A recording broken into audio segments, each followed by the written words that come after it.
Shalom, mes bien-aimés dans le Seigneur, que la grâce du Tout-Puissant repose dans la vie de chacun de nous. Il a plu à Jésus-Christ de Nazareth, le Dieu plein d'amour, plein de bonté, plein de miséricorde, plein de compassion, de nous donner encore un nouveau jour, une nouvelle chance pour se repentir. Le Seigneur Jésus-Christ de Nazareth nous aime et appelle tous les hommes sans tenir compte des temps d'ignorance à se repentir effectivement avant que la dernière trompette ne sonne et que le portail du ciel ne soit fermé.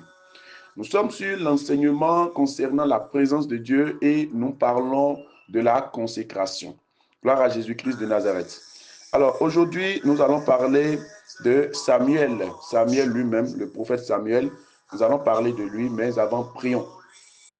Seigneur Jésus, nous te disons merci pour la grâce que tu nous offres, Seigneur Jésus. Ce que beaucoup ont cherché et n'ont pas trouvé, tu nous accordes gratuitement, Seigneur. Nous ne sommes pas plus bons que ceux qui ne sont pas ici. Seigneur Jésus, tu as dit, tu fais grâce à qui tu veux et tu fais miséricorde à qui tu veux. Il t'a plu, Seigneur Jésus, de nous faire miséricorde. Nous, Seigneur Jésus-Christ de Nazareth, qui sommes parvenus, Seigneur Jésus, à la fin des temps. Nous qui sommes parvenus, Seigneur Jésus, au dernier temps, Seigneur Jésus, où les temps sont véritablement difficiles. Les jours sont vraiment difficiles, Seigneur Jésus. Nous te disons merci, Seigneur, pour le secours de ton esprit. Nous te disons merci, Seigneur Jésus, pour la présence, Seigneur Jésus, de ton Esprit Saint dans notre vie, Seigneur Jésus, pour nous secourir, pour nous fortifier, Seigneur. Nous te disons merci. Seigneur Jésus, tu nous aimes et tu nous enseignes de jour en jour. Seigneur Jésus-Christ de Nazareth, nous voulons encore recevoir, Seigneur Jésus, ton enseignement, afin de savoir, Seigneur Jésus-Christ de Nazareth, comment marcher auprès de toi. Seigneur Jésus-Christ de Nazareth, agis puissamment dans les cœurs. Au nom de Jésus-Christ de Nazareth, nous avons prié. Amen. Ta parole est lumière, ta parole est lumière. Je la sais dans mon cœur pour faire ta volonté. Quelle précieuse lumière, quelle précieuse lumière. Elle m'éloigne du mal. Elle m'enseigne ta bonté, ta parole est lumière, ta parole est lumière. Je la sais dans mon cœur pour faire ta volonté. Quelle précieuse lumière, quelle précieuse lumière. Elle m'éloigne du mal. Elle m'enseigne ta bonté. Gloire à Jésus. Alors, nous sommes dans 1er Samuel, le chapitre 1er. Gloire à Jésus. Il s'agit ici de la mère de Samuel qu'on appelle Anna. Et Anna n'avait pas d'enfant, elle était stérile. Nous allons commencer par le verset 4. On dit, le jour où Elkana, il s'agit du père de Samuel, le jour où Elkana offrait son sacrifice, il donnait des portions à Pénina, sa femme, et à tous les fils et à toutes les filles qu'il avait d'elle. Mais il donnait à Anne une portion double, car il aimait Anne, que l'Éternel avait rendue stérile. Donc Anne n'avait pas d'enfant, Anne était stérile. Gloire à Jésus. Alors, on dit sa rivale lui prodiguait les mortifications pour la porter à s'irriter de ce que l'Éternel l'avait rendu stérile. Vous avez vu? Donc, Anne était stérile. Elle ne devrait pas du tout faire d'enfant. Mais à cause de ce que sa rivale la disait, hein, elle se moquait d'elle, etc. Un jour, elle a décidé maintenant d'aller hein, en présence de l'Éternel. On dit au verset 9, Anne se leva après que l'on eut mangé et bu à Silo. À Silo, le sacrificateur Élie était assis sur un siège près de l'un des poteaux du temple de l'Éternel. Et l'amertume dans l'âme, elle pria l'Éternel et versa des pleurs. Vous avez vu, puisque sa rivale est en train de se moquer d'elle parce qu'elle n'a pas d'enfant. Elle est partie, d'accord, dans le temple et puis elle a prié l'Éternel en versant des larmes. Souvent, Dieu peut Dieu peut passer par des situations données pour nous éveiller. Si sa rivale ne se moquait pas d'elle parce qu'elle était stérile et autres, est-ce qu'elle aura l'intention d'aller dans le temple et de prier en versant des larmes et demander d'enfants? Non. Souvent, il y a des situations qui nous arrivent, hein, et Dieu ne nous parle pas à certaines personnes, Dieu ne nous parle pas des situations données pour nous amener à prier. Ceux qui sont éveillés prient et ils obtiennent ce qu'ils ne devraient pas obtenir. Gloire à Jésus. Parce qu'on a dit ici que Anne était stérile et c'est l'Éternel lui-même. Alors, on continue. Elle fit un vœu. Vous avez vu, elle fit un vœu en disant, Éternel des armées, si tu daignes regarder l'affliction de ta servante, et si tu te souviens de moi, et n'oublie point ta servante, et si tu donnes à ta servante, gloire à Jésus, et si tu donnes à ta servante un enfant mâle, je le consacrerai à l'Éternel pour tous les jours de sa vie. Voyez-vous, le mot est sorti encore, je le consacrerai à l'Éternel pour tous les jours de sa vie. Donc la consécration a pour durée indéterminée. Donc la durée de la consécration est indéterminée, c'est pour toute la vie. Lorsque tu te consacres à l'Éternel, tu te consacres à l'Éternel pour toute ta vie. Ce n'est pas pour un mois, ce n'est pas pour 2 mois, ce n'est pas pour 1 an, ce n'est pas pour 3 jours. Non, non, non, non, non, c'est pour toute ta vie. Gloire à Jésus-Christ de Nazareth. Et le rasoir ne passera point sur sa tête. Vous avez vu? Donc, ça veut dire quoi? C'est elle-même qui a décidé de consacrer l'enfant à l'Éternel. Gloire à Jésus-Christ de Nazareth. Dans le cas de Samson, nous avons constaté que c'est l'Éternel même qui a exigé que l'enfant le soit consacré. Ici maintenant, c'est Anne elle-même qui a consacré l'enfant à l'Éternel. C'est pourquoi nous avons dit dans les autres enseignements que Dieu peut vouloir consacrer quelqu'un comme la personne même peut vouloir se consacrer à Dieu. Gloire à Jésus. Gloire à Jésus. Et je dis de notre temps, nous sommes tous sacrificateurs. D'après Apocalypse 5, à partir du verset 9, nous sommes tous sacrificateurs et tout sacrificateur est consacré à l'Éternel. C'est pourquoi tous les chrétiens doivent se consacrer à l'Éternel. La consécration est obligatoire pour tous les chrétiens. Parce que, un, c'est la volonté de Dieu. Et deuxièmement aussi, il faut que le chrétien manifeste sa volonté de consécration. Gloire à Jésus-Christ de Nazareth. Ce n'est plus un choix de nos jours. Gloire à Jésus-Christ de Nazareth. Alors, on continue. Comme elle restait longtemps en prière devant l'Éternel, Élie observa sa bouche. Anne parlait dans son cœur et ne faisait que remuer les lèvres, mais on n'entendait point sa voix. Élie pensait qu'elle était ivre et lui dit, jusqu'à quand seras-tu dans l'ivresse? Fais passer ton vin. Anne répondit, non, mon Seigneur, je suis une femme qui souffre en son cœur et je n'ai bu ni vin, ni boisson enivrante, mais je répandais mon âme devant l'Éternel. Vous avez vu? Donc, elle a montré encore à Élie que, je suis dans l'affliction, c'est pourquoi je suis là en train de prier. Gloire à Jésus-Christ de Nazareth. Effectivement, Élie a parlé avec lui. Élie a dit que le Seigneur te donne ce que tu demandes, etc. Gloire à Jésus-Christ de Nazareth. Et elle est partie, maintenant elle est repartie dans sa maison. Gloire à Jésus. Les temps passaient quand Anne est devenue enceinte et elle a enfanté un fils. Au verset 20, on dit, dans le cours de l'année, Anne devint enceinte et elle enfanta un fils qu'elle nomma Samuel, car, dit-elle, je l'ai demandé à l'Éternel. Donc, elle a demandé à Dieu, Dieu l'a donné. Et elle-même, elle a promis qu'elle va consacrer l'enfant à l'Éternel. Gloire à Jésus.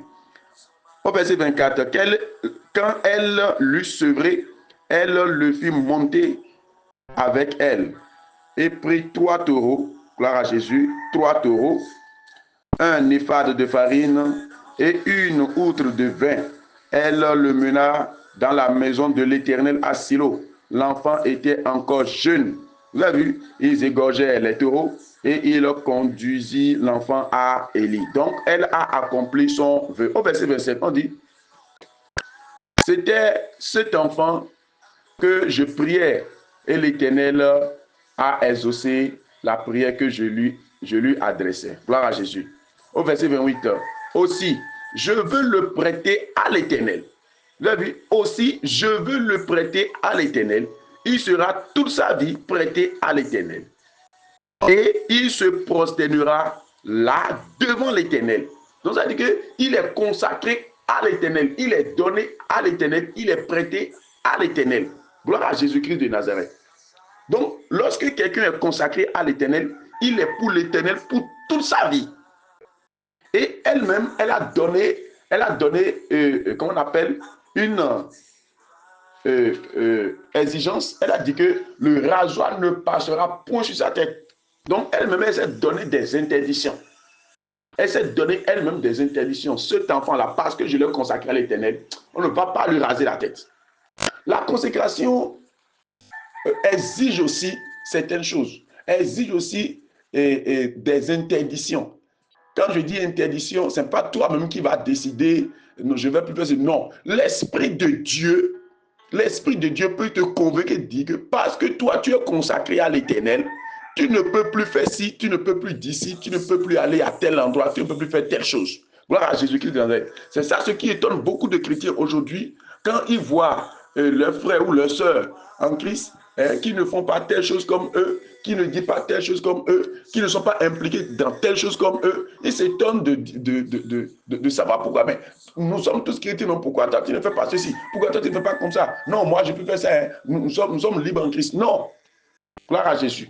Nous allons dans le livre de Romains chapitre 12 à partir du verset 1er et nous allons voir ce que le Seigneur nous recommande de faire à travers son apôtre Paul. Gloire à Jésus-Christ de Nazareth. On va lire Romains 12, gloire à Jésus, Romains 12 à partir du verset 1er. Que le Seigneur nous bénisse. On dit, je vous exhorte donc, frères, par les compassions de Dieu, à offrir vos corps comme un sacrifice vivant, saint, agréable à Dieu, ce qui sera de votre part un culte raisonnable. Vous avez vu? À offrir votre corps. Anne ici a offert son enfant à l'Éternel. Elle a consacré son enfant à l'Éternel pour toute sa vie. Et ici, on nous demande, on nous recommande de faire quoi? D'offrir notre corps comme un sacrifice vivant. L'offrande de son corps. L'offrande de son corps. Lorsque tu t'es converti, lorsque tu as accepté le Seigneur Jésus-Christ de Nazareth, ton esprit est déjà pour l'Éternel. C'est bon. Maintenant, il faut offrir ton corps à l'Éternel. Il faut te donner complètement. Tout ton être entier doit être à l'Éternel. Gloire à Jésus. On dit, offrir votre corps, bien vos corps, comme un sacrifice vivant, saint, agréable à Dieu, ce qui sera de votre part un culte raisonnable. Pourquoi l'offrande du corps, pourquoi la consécration est indispensable? Nous allons voir le verset 2 à expliquer pourquoi. On dit, ne vous conformez pas au siècle présent.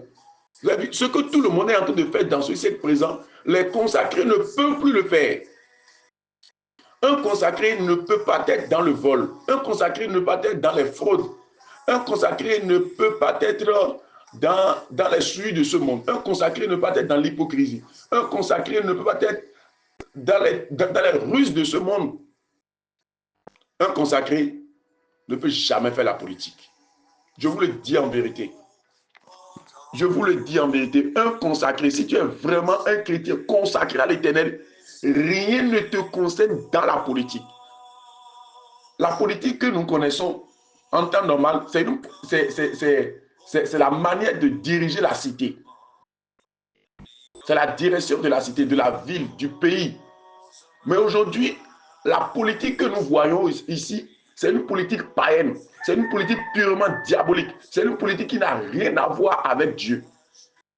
La gestion du pays, c'est autre chose. Un chrétien peut être un cadre dans l'administration. Tu fais déjà la politique, tu gères la société, tu gères la nation. C'est bon. Mais aller faire la politique, passer de vent en vent, de quartier en quartier, de ville en ville, et dire prenez-moi, choisissez-moi, ou choisissez telle personne, un vrai chrétien ne peut jamais le faire, je vous le dis en vérité. Je vous le dis en vérité. Ne pensez même pas aller fouiller la Bible et faire sortir le nom de Joseph et dire que Joseph a administré, Joseph a fait ceci. Non, Joseph n'a pas fait la politique avant d'être là. Non, c'est ce que les gens oublient. Ce que les gens, si ce n'est pas un concours, si ce n'est pas une nomination, qu'on t'a mis à tel endroit, sans problème. Mais aller faire la politique pour devenir telle chose, pour qu'on te choisisse. Nous savons tout ce qui se passe aujourd'hui dans la politique. Un vrai chrétien ne peut pas faire la politique. En temps normal, ce que Dieu attend de nous et que le monde attend de nous aussi, nous les chrétiens, c'est quoi? On dit, le monde attend avec un ardent désir la révélation des fils de Dieu. Les enfants de Dieu, les consacrés à l'éternel, ce sont eux qui vont aider les païens à gérer, à bien gérer le pays. Lorsqu'il y a problème quelque part, lorsque la politique des politiciens ne marche pas, ce sont les chrétiens qui vont se lever et dire non, tel que vous procédez, ce n'est pas bon. Voilà ce que vous devez faire. Selon la volonté de Dieu, c'est ça. Donc, les chrétiens, en temps normal, doivent révéler la volonté de Dieu aux païens, aux politiciens, hein, afin qu'ils sachent comment diriger le pays. C'est ça ce que Dieu a fait à travers Joseph. Joseph, il n'a rien à voir avec la gestion du pays en Égypte. Mais Dieu a pris par lui pour parler à Pharaon, pour dire que pendant les 7 années à venir, voilà comment tu dois te comporter, voilà comment tu dois gérer ton pays. Les 7 années qui vont venir encore, voilà comment tu dois faire. Et Pharaon a dit, je n'ai pas vu quelqu'un dans ce pays qui peut mieux faire comme toi. Je te choisis. C'est différent. Normalement, ce sont les chrétiens qui vont intervenir. Aujourd'hui, maintenant, au lieu que les chrétiens aident les politiciens de ce monde à bien gérer le pays, à leur donner des orientations, à leur donner la volonté de Dieu, aujourd'hui, ce sont les politiciens qui rentrent dans l'église et l'église est corrompue. Et l'église aujourd'hui ne joue plus son rôle. Lorsque les politiciens agissent mal, il n'y a plus assez de chrétiens aujourd'hui pour dire ce que vous faites est mauvais. Ce n'est pas comme ça qu'on doit faire. Je me souviens, lorsqu'il y avait des problèmes par-ci, par-là dans les pays, ce sont les chrétiens qui se levaient et qui disaient non, voilà ce que nous devons faire pour avoir la paix. Voilà la volonté de Dieu. Aujourd'hui, maintenant, ce n'est plus ça. Les chrétiens sont corrompus. L'argent a déjà détruit l'église. Pourquoi? Manque de consécration. Les gens sont des chrétiens, ne se consacrent pas à l'éternel. Ils mélangent les pédales. Ils ne savent pas qu'ils sont pour Dieu. Ils ne savent pas que leur rôle là, c'est uniquement servir Dieu. Gloire à Jésus. C'est uniquement servir Dieu. Regardez le cas de Daniel. Tous ceux-là ont géré Babylone avec le roi. Tous ceux-là ont géré Babylone avec le roi. Regardez Mardoché. Tous ceux-là ont géré les pays. Quand même ils sont des enfants de Dieu. Mais ils ne se sont pas insérés dans comment faire ceci. Non. Non. Parce que nous savons tous que la politique des politiciens aujourd'hui, c'est une politique vraiment hors pair. Je vous dis la vérité. Ne tentez même pas de vous appuyer sur un verset biblique pour faire campagne. Non. Si vous voulez faire campagne, faites campagne à Jésus. Allez dans les rues. Parler de Jésus. Les gens sont des chrétiens, ils sont incapables de descendre dans les rues et dire, donnez votre vie à Jésus. Jésus vous aime. Mais ils peuvent parcourir les villes, les villages pour dire, prenez telle personne, choisissez telle personne. Mais ils sont incapables de dire aux païens, choisissez Jésus de votre vivant. Gloire à Dieu. C'est juste une parenthèse. Soyez bénis. On dit, le verset 2 nous a expliqué pourquoi nous devons nous consacrer à l'éternel. On dit, ne vous conformez pas au siècle présent, mais soyez transformés. Voilà. C'est la consécration qui pousse, qui amène, d'accord, le processus de transformation du chrétien en Christ, c'est-à-dire la sanctification. On dit, ne vous conformez pas au siècle présent, mais soyez transformés par le renouvellement de l'intelligence, afin que, vous avez vu, transformés par le renouvellement de l'intelligence, afin que vous discernez quelle est la volonté de Dieu. Si vous n'êtes pas dans la consécration, vous ne pouvez pas connaître la volonté de Dieu. Et c'est la transformation qui vous amène doucement, doucement à connaître la volonté de Dieu. Ah, voilà ce que Dieu veut de moi. Voilà ce que Dieu veut pour le pays. Voilà ce que Dieu veut. Voilà ce que Dieu veut pour l'église. Voilà ce que Dieu veut pour ce temps-ci. C'est ça. Gloire à Jésus. Afin que vous discerniez quelle est la volonté de Dieu, ce qui est bon, agréable et parfait.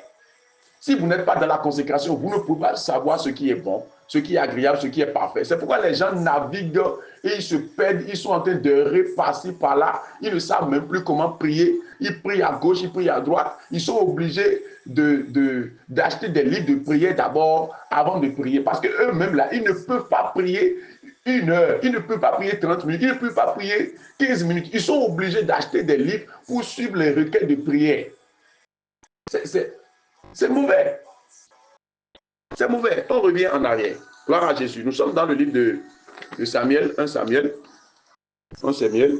Et nous allons maintenant au chapitre 2. Gloire à Jésus. Au verset 11, Elkana s'en alla dans sa maison à Rama, et l'enfant fut au service de l'Éternel devant le sacrificateur Élie. Vous avez vu, depuis que l'enfant comment on appelle, depuis que l'enfant est sevré, l'enfant est donné maintenant à l'Éternel, l'enfant est consacré à l'Éternel et il est au service, d'accord, de l'Éternel devant le sacrificateur Élie.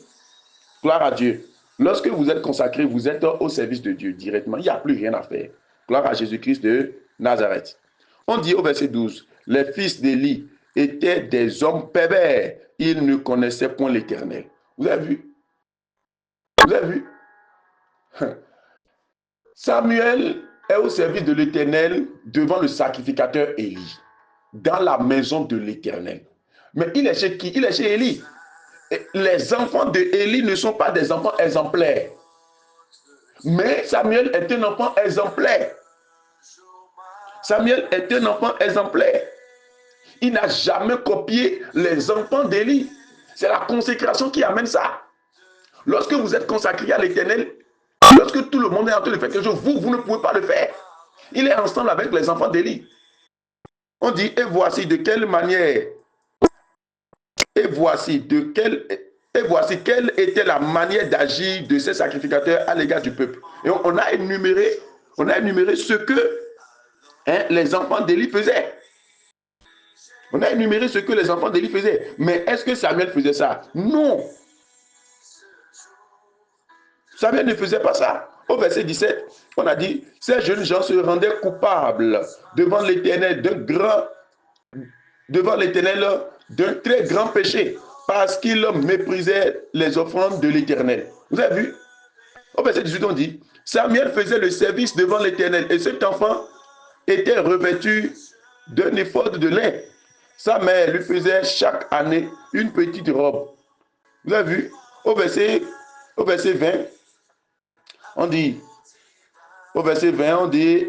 Élie bénit Elkana et sa femme en disant que l'Éternel te fasse avoir des enfants de cette femme pour remplacer celui qu'elle a prêté à l'Éternel. Bon, et finalement, elle a fait encore d'autres enfants. Au verset 21, on dit, l'Éternel eut visité Anne. Elle devint enceinte et elle enfanta 3 fils et 2 filles. Vous avez vu, lorsque vous prêtez à l'Éternel, l'Éternel vous rembourse avec des intérêts. L'Éternel vous rembourse avec des intérêts. Lorsque vous prêtez à l'Éternel, elle a prêté Samuel à l'Éternel. L'Éternel l'a remboursé avec des intérêts. Elle a donné seulement 1 à l'Éternel et l'Éternel l'a donné 5.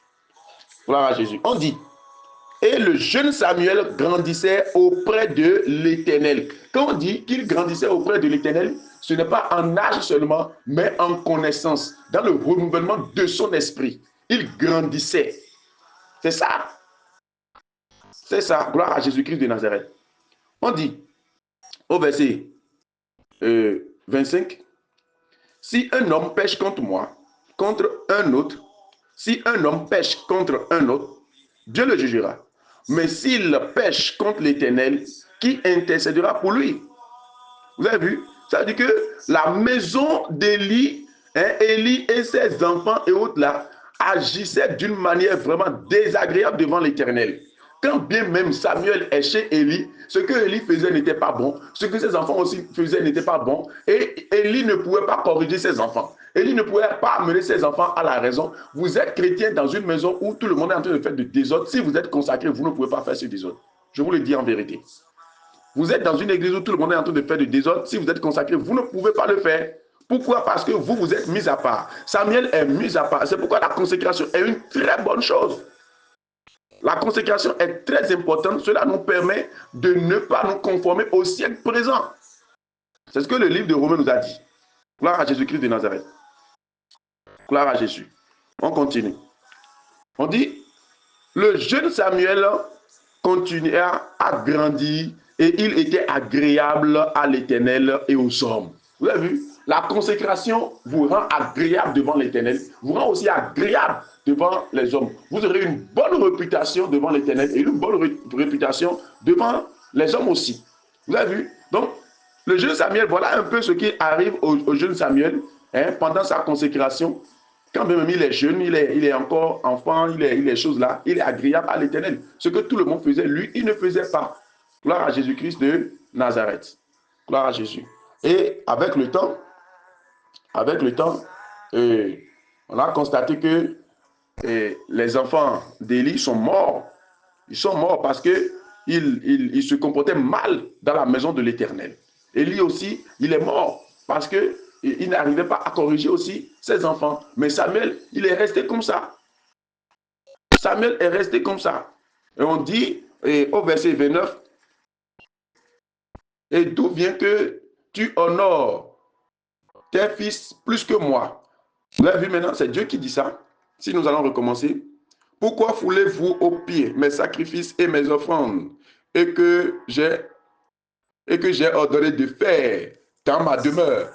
Et d'où vient que tu honores tes fils plus que moi, afin de vous engraisser des prémices de toutes les offrandes d'Israël, mon peuple. » Vous avez vu? Donc ça veut dire que Dieu n'est pas content d'Élie. Dieu n'est pas content aussi de Ophni et de Phiné qui sont ses enfants. C'est ça.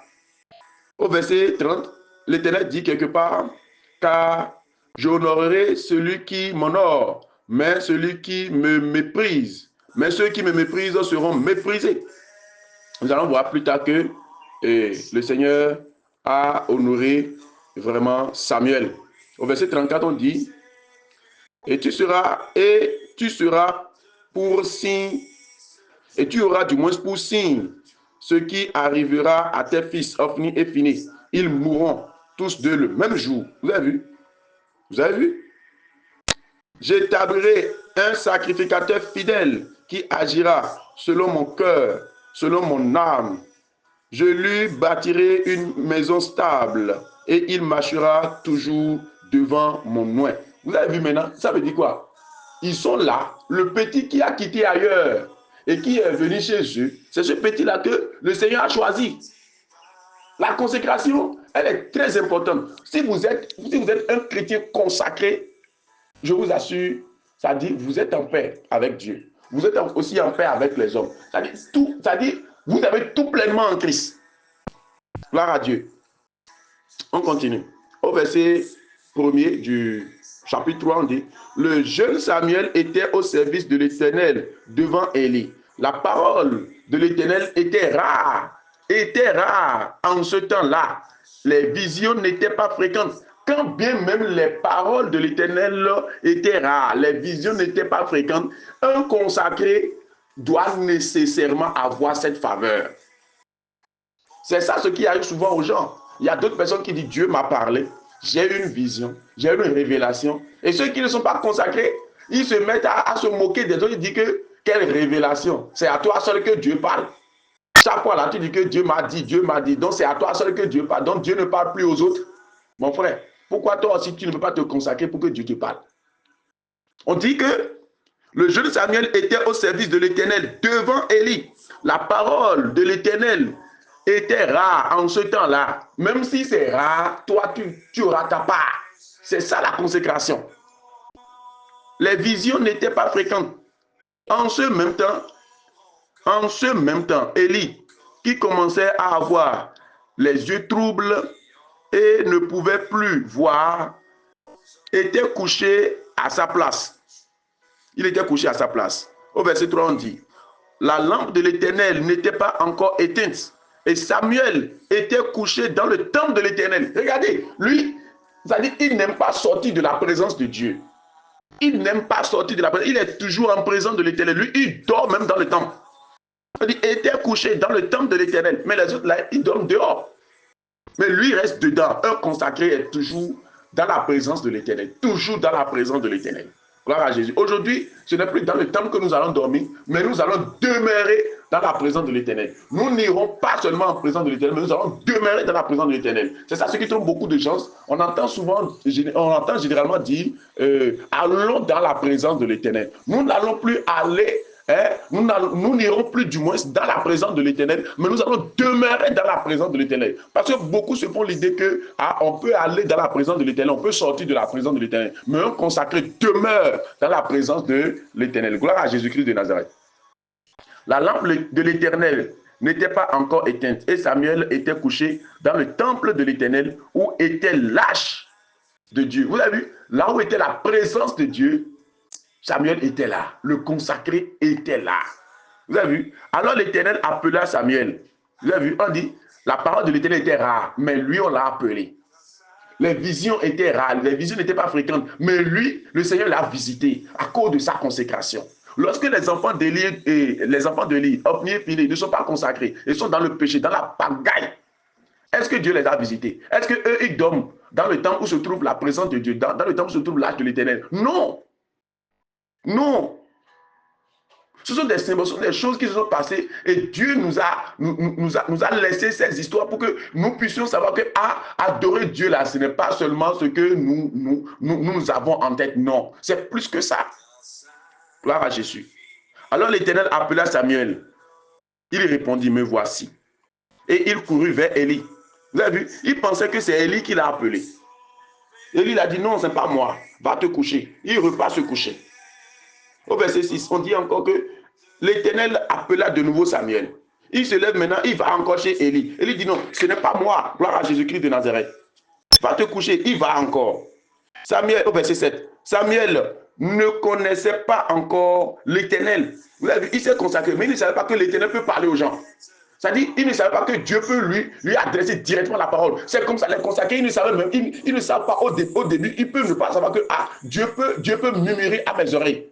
Et lorsque le jour où ils le savent, ils disent, Dieu m'a parlé, j'ai entendu la voix de Dieu. Et ceux qui ne sont pas consacrés disent, comment toi tu vas entendre la voix de Dieu? Oui, toi tu ne peux pas entendre, l'autre peut entendre parce que lui, il a offert son corps. Lui, il a offert sa vie. Lui, il a donné tout ce qu'il a pour l'Éternel. Il s'est consacré à l'Éternel. Vous ne pouvez pas avoir les mêmes faveurs devant Dieu. C'est impossible. C'est impossible. C'est impossible. C'est pourquoi certains chrétiens doivent arrêter de juger leurs frères et sœurs qui ont des visions, qui ont des révélations, qui ont des songes, qui ont des prophéties. Gloire à Jésus. Samuel ne savait pas. Samuel ne connaissait pas encore l'Éternel. Et la parole de l'Éternel la parole de l'Éternel ne lui avait pas encore été révélée. L'Éternel appela de nouveau Samuel pour la troisième fois. Vous avez vu maintenant? Et Samuel se leva, alla vers Élie. Encore la même chose. Maintenant, Élie l'a dit. Élie comprit que c'était l'Éternel qui appelait l'enfant. Vous avez vu? Toi, tu es là. Toi, papa sacrificateur, tu es là. Le Seigneur ne te parle plus. Et c'est le petit qui est venu chez toi, le petit qu'on a déposé chez toi, le petit qu'on a consacré à l'Éternel. C'est à lui que l'Éternel parle. Et ça ne te dit rien. Ça veut dire que Dieu t'a déjà laissé. Dieu t'a déjà laissé. Toi, tu es là, tu n'as pas de vision, tu n'as rien. Hein, tu n'as pas d'avertissement. Si quelque chose veut t'arriver, c'est à quelqu'un d'autre on dit ça et on vient te raconter. Et ça ne te dit rien. Toi et Dieu, là, vous êtes ennemis. C'est pourquoi Dieu ne peut pas te parler directement. Et Dieu ne te parle pas d'autres personnes. Dieu te parle à travers les songes, les visions et les révélations que d'autres personnes ont. Ça veut dire que tu as un problème. Tu as un problème. Si tu étais vraiment en alliance avec le Seigneur va te parler directement. Regardez, Élie n'est plus agréable à l'Éternel. Ses fils aussi ne sont plus agréables à l'Éternel. C'est pourquoi l'Éternel ne leur parle même plus, il ne leur adresse même plus la parole. Et il parle au petit enfant qui est au milieu de qui s'est consacré. Je vous le dis en vérité, si tu es là et que l'un de tes frères ou bien l'une de tes soeurs vient te dire, le Seigneur m'a révélé telle chose sur toi là, il faut pleurer. Il faut pleurer. Pose-toi la question. Quelle est mon identité en Christ et Dieu ne peut pas me parler et il me parle à travers une autre personne. Ça veut dire que ta relation avec Dieu n'est pas bonne. On continue. On continue. On dit, l'Éternel vint et se présenta et il appela comme les autres fois. Et il appela comme les autres fois. Il dit, Samuel, Samuel. Et Samuel répondit, parle car ton serviteur écoute. Hey. Samuel a vu maintenant qu'il est serviteur. Hein. Ce n'est plus un bébé déposé dans la main de Élie. Il voit maintenant qu'il est serviteur. Oui, Vois maintenant qu'il est serviteur. Gloire à Jésus-Christ de Nazareth. Voilà. C'est ça. Ton serviteur t'écoute. Donc, Élie aussi a reconnu, dans le verset 9, là, on dit, va te coucher, et si l'on t'appelle, tu diras, parle, Éternel, car ton serviteur t'écoute. Élie aussi a reconnu que l'enfant qui est chez moi, là, ce n'est pas un simple enfant, hein. Il est déjà un serviteur, le Seigneur l'a déjà choisi. Écoutez, on ne se choisit pas serviteur. Hein? Un serviteur, c'est celui qui est consacré à l'Éternel, véritablement à l'Éternel. On ne se choisit pas. Tu ne peux pas toi-même, de ta propre volonté, te choisir comme serviteur de l'Éternel, homme de Dieu. Tu ne peux pas de toi-même être pasteur, être évangéliste. Non, c'est l'Éternel qui choisit.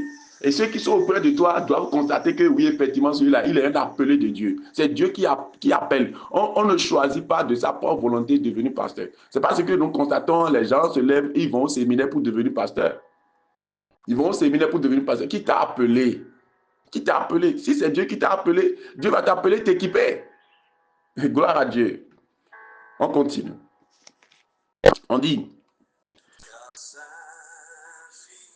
alors l'Éternel dit à Samuel, voici, je vais faire en Israël une chose qui étourdira les oreilles de quiconque l'entendra. Donc, le Seigneur a prononcé des sentences contre Élie et sa maison. Et l'a dit à Samuel. Donc, ce qui veut se passer sur Élie et Ophni et Phiné, hein, le Seigneur ne les a pas dit ça directement. Il a dit cela par Samuel. C'est ça. Cela montre qu'il n'y a pas une relation, une bonne relation entre l'Éternel et Élie et sa maison. C'est ça. C'est pourquoi le Seigneur a pris par Samuel pour leur parler. Gloire à Jésus-Christ de Nazareth. Mais au verset 16, mais Élie appela Samuel et dit, Samuel, mon fils. Il répondit, me voici. Et Élie dit, quelle est la parole que l'Éternel, que t'a adressé l'Éternel? Ne me cache rien. Que Dieu te traite dans toute sa rigueur. Voilà comment les gens parlent. Hein? Dans toute sa rigueur, si tu me caches quelque chose de tout ce qu'il t'a dit, tout comme s'il est prêt à obéir à la parole de Dieu lorsqu'on va lui donner la révélation, lorsqu'on va lui donner la parole de l'Éternel. Il veut, c'est ce que nous constatons. Certains chrétiens veulent connaître la vérité, mais lorsque tu leur dis la vérité, ils n'appliquent jamais. Ils ne sont pas consacrés. Ils ne sont pas consacrés. C'est le manque de consécration. Samuel lui raconta tout, sans lui rien cacher. Et il lui dit, c'est l'Éternel qu'il fasse ce qui lui semble bon. Vous avez vu, quand on n'est pas consacré véritablement à l'Éternel, quand bien même on vient te donner des avertissements, c'est-à-dire, c'est rien. Voilà, on banalise ça. C'est ça. On continue. Verset 19, Samuel grandissait. Vous avez vu, chaque fois la parole de Dieu dit que Samuel grandissait, grandissait. Quand on dit grandissait là, ce n'est pas seulement en âge, mais c'est en connaissance. C'est en connaissance. On dit, Samuel grandissait. L'Éternel était avec lui. Et il ne laissa point à terre aucune de ses paroles. Vous avez vu, les consacrés ne négligent aucune parole de l'Éternel. Aucune parole de l'Éternel. Ils ne prennent pas une partie pour laisser une partie. C'est ça. La consécration est une très très bonne chose. Et tous les chrétiens ont besoin de la consécration. Tous les chrétiens ont besoin de la consécration pour avoir une vie parfaite. Gloire à Jésus. C'est Dieu même qui a instauré ça comme ça. Beaucoup pensent que lorsqu'on dit, bon, j'ai accepté le Seigneur, c'est fini. Non, hein, ça c'est juste le début. Ça, c'est juste le début. Gloire à Dieu. On dit tout Israël, depuis Dan jusqu'à Bathsheba, reconnut que Samuel était établi prophète de l'Éternel. Vous avez vu, c'est la consécration. La consécration fera que les gens vont reconnaître que oui, celui-là, c'est Dieu qui l'a choisi. Celui-là, il est vraiment un enfant de Dieu. Même les païens vont parler de toi, dire, effectivement, celui-là, il doit être un appelé de Dieu. Celui-là, c'est Dieu qui l'a choisi. Gloire à Jésus-Christ de Nazareth. On dit, l'Éternel continua à apparaître dans Silo, car l'Éternel se révéla à Samuel. Vous avez vu, l'Éternel n'a plus cessé de se révéler à Samuel. Depuis que Samuel a commencé par avoir cette vision, c'est fini. Jusqu'à sa mort, l'Éternel continue de lui parler. C'est pour cela que la consécration est une très bonne chose. Mes frères et sœurs, regardez ce qui s'est passé dans la vie de Samuel. Jusqu'à sa mort, l'Éternel continue de lui parler. Ce que les gens n'entendent pas de la bouche de Dieu, les visions que les gens n'ont pas, toi tu auras tout en tant que consacré à l'Éternel. Et j'ai dit que la consécration, ce n'est pas seulement pour les sacrificateurs, c'est-à-dire les serviteurs de Dieu, les pasteurs et autres. Non, nous sommes tous aujourd'hui des sacrificateurs de l'Éternel. Et la consécration concerne tous les chrétiens. Si tu es un chrétien, petit, grand, enfant, jeune ou bien vieillard, la consécration te concerne. Si tu es un homme, si tu es une femme, la consécration te concerne. Un garçon, une fille, la consécration te concerne. Tout le monde est concerné aujourd'hui par la consécration. Si vous voulez demeurer longtemps dans la présence de l'Éternel, vous devez vous consacrer à l'Éternel. Dans les autres enseignements, nous allons dire les éléments essentiels de la consécration. Pour commencer par constater la transformation à l'image de Christ. Pour déclencher le processus de la transformation qu'on appelle la sanctification. Soyez bénis, que le Seigneur vous bénisse. Seigneur Jésus, je prie pour mes frères et sœurs qui ont écouté cet enseignement. Touche les cœurs afin que Seigneur Jésus-Christ Nazareth, il commence par se consacrer véritablement à toi et pour que tu puisses, Seigneur Jésus, te révéler à eux davantage. Au nom de Jésus, nous avons prié. Soyez bénis.